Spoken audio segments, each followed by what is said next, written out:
See, what an individual life is, you cannot disagree that you're life, are you? You're a piece of life, I'm a piece of life, everybody is.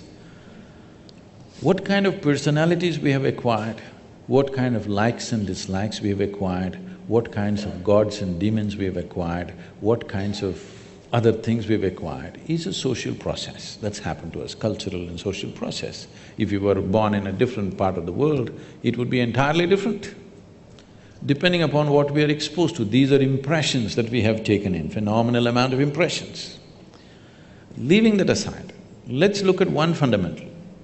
Whatever you gather, you can only claim it's mine, you cannot say it's me, isn't it? Whatever you gather.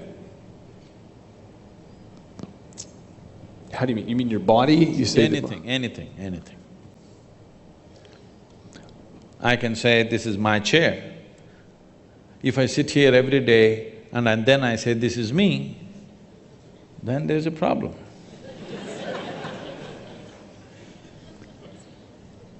I think there's a possibility that it's exactly what happens, that the stuff that this piece of life can end up controlling becomes me. The reason I think of this as my hand is because it most of the time is under the control. My hand is okay, no problem.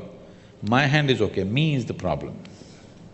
What did you say, me? My hand means it belongs to you, no problem with that. When it becomes me, then it leads to a completely distortion of perception.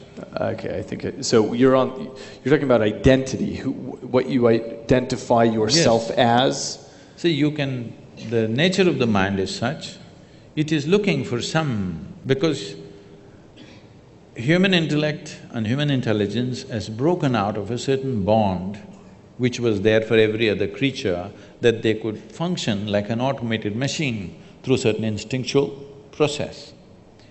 What has happened with the human being with the process of evolution is, the human being has broken out of that instinctual process and there is an intelligence which has to function consciously. But functioning consciously means every moment of life is an exploration, which is too scary for a whole lot of people. So the best thing is identify with something which gives you some sense of what you are.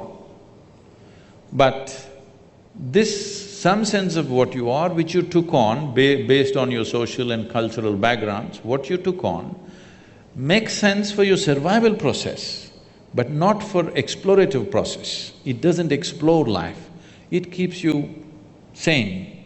It's a good solace, it keeps you… it helps you to sleep well in the night, but it doesn't awaken a different dimension of knowing, it doesn't awaken the possibility of exploring dimensions which are not yet within you.